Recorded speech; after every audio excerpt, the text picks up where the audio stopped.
Ladies and gentlemen, welcome to a deep dive into one of the most electrifying episodes of JK Live.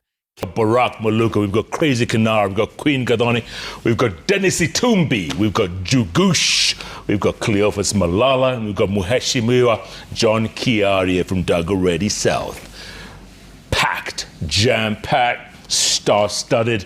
We're talking freedoms. Friends, this is your guide to the main points discussed on the Wednesday, April 16th, 2025, episode titled Echoes of War. And Barack, you were saying before the break, when politics enters institutions, then you have a problem, doesn't it?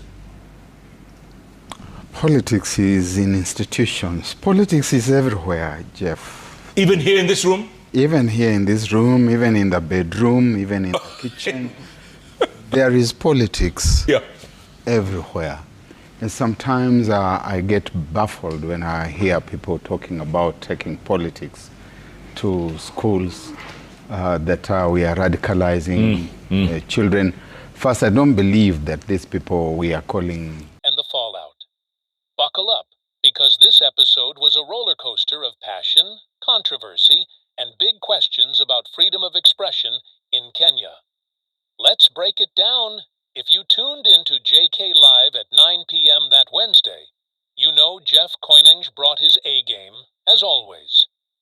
The episode's tagline, Whatever Happened to Freedom of Expression, set the stage for a fiery discussion, sparked by a real-life drama that had Kenyans talking.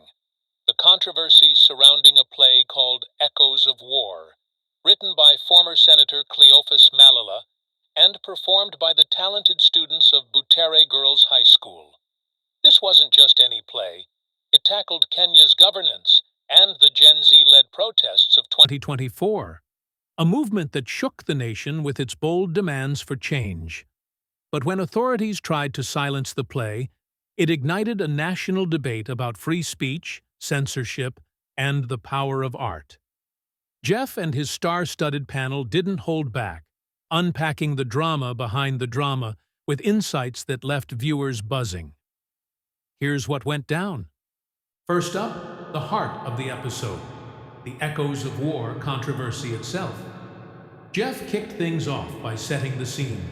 The play, meant to be showcased at the Kenya Schools and Colleges National Drama and Film Festival in Nakuru, was disqualified during the Western Region Drama Festivals for reasons that were, frankly, murky. The students fought back, and a high court ruling reinstated their right to perform. But the saga didn't end there. On the eve of their national performance, the play's scriptwriter, Cleophas Malala, was barred from accessing Kirabon Girls High School to rehearse with the students. By 5 p.m. that day, Malala claimed police had barricaded his vehicle, threatening arrest. Later that night, tear gas was lobbed at journalists covering the standoff. On performance day, the festival organizers banned cameras, blocked journalists, and restricted public access, leaving the students unable to perform. Jeff posed the question to his panel. Was this a deliberate attempt to censor a play that hit too close to home? The panel, likely including activists, legal experts, and perhaps a government representative, didn't shy away from the heat. One major point raised was the tension between artistic within that play, and a very revolutionary and radical one by Francis Imbuga. We taught it in schools, and the youngsters were examined on it. I taught John Ruganda's The Floods, which is a highly political story. When you look at Chinua Achebe's A Man of the People, in fact, the novel ends in a coup d'etat, a bloody coup d'etat. The government of the day is overthrown. So I don't understand these things which are saying that we are taking politics to, and they know, I know you are not responsible, but it's only you that I can use to send this message to our friends next door. We are teaching our children history, world history. We are teaching them the history of Kenya, the history of liberation. We are teaching them the The Echoes of War play wasn't just a school project. It was a bold critique of governance, spotlighting issues like corruption and the demands of Gen Z protesters who took to the streets in 2024 to challenge the status quo. For socio-political enthusiasts, this segment was gold. The panel likely debated whether the play's disqualification and the subsequent restrictions were justified as a matter of maintaining order, or if they represented a blatant violation of free speech. Some guests might have argued that schools should be safe spaces for creativity, not battlegrounds for political agendas. Others could have pointed out that Kenya's constitution guarantees freedom of expression, yet incidents like this show how fragile that right can be when powerful interests feel threatened. Jeff, with his knack for stirring the pot, probably pressed the panel on why a student play caused such a massive reaction, hinting at deeper fears about youth activism. For younger viewers, especially those who vibe with Gen Z's energy on X, this part of the discussion hit home. The Gen Z protests of 2024 were a defining moment. Think hashtags, viral videos, and young people demanding accountability. The Echoes of War play was their story, told through art. Jeff likely highlighted how the students' courage to perform, despite pushback, mirrored the fearless spirit of their generation. The panel might have explored how silencing the play sent a chilling message to young Kenyans. Speak out, and you might face consequences. But they also celebrated the students' resilience, noting how their fight to perform kept the conversation alive. Trending on X with hashtags like Read Echoes of War and P1-2 Live. For casual viewers, this was a gripping human story. Imagine the disappointment of those Butere girl students who poured their hearts into a performance only to be stopped at the last minute. Jeff's storytelling flair made sure everyone felt the emotional weight of their struggle. Another key point was the broader state of freedom of expression in Kenya. This is where J.K. Live showed its muscle, zooming out from the play to ask, are Kenyans truly free to speak their minds? The panel likely dug into recent examples of censorship, from media crackdowns to activist abductions, some of which Jeff covered in prior episodes.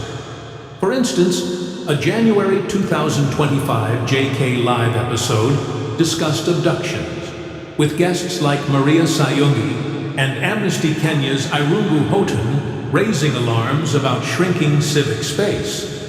The Echoes of War controversy fit this pattern, suggesting a troubling trend. Legal experts on the panel might have cited Article 33 of Kenya's constitution, which protects freedom of expression, but allows restrictions for things like hate speech or public order, terms that can be stretched to justify censorship.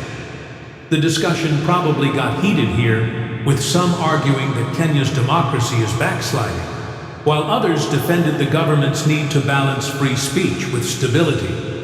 Jeff, ever the provocateur, likely asked, where do we draw the line, and who gets to decide? For casual viewers, this segment was made accessible through Jeff's knack for breaking down complex issues. He might have used analogies, like comparing free speech to oxygen. You don't notice it until it's taken away. For socio-political buffs, the panel's analysis of laws and precedents was catnip, offering a masterclass in how power dynamics shape what we can say. Younger audiences, meanwhile, connected with the call to action.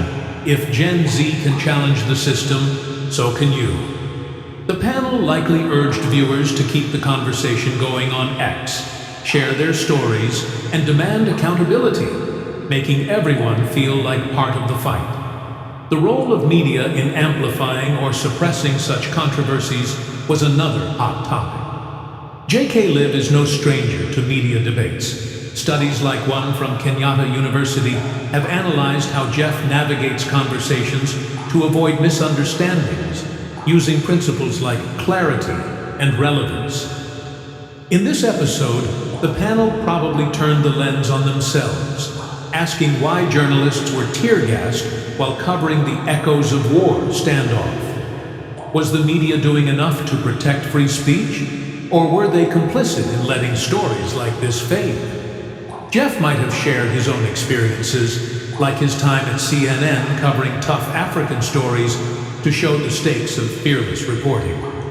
For casual viewers, this was a peek behind the curtain of journalism's challenges.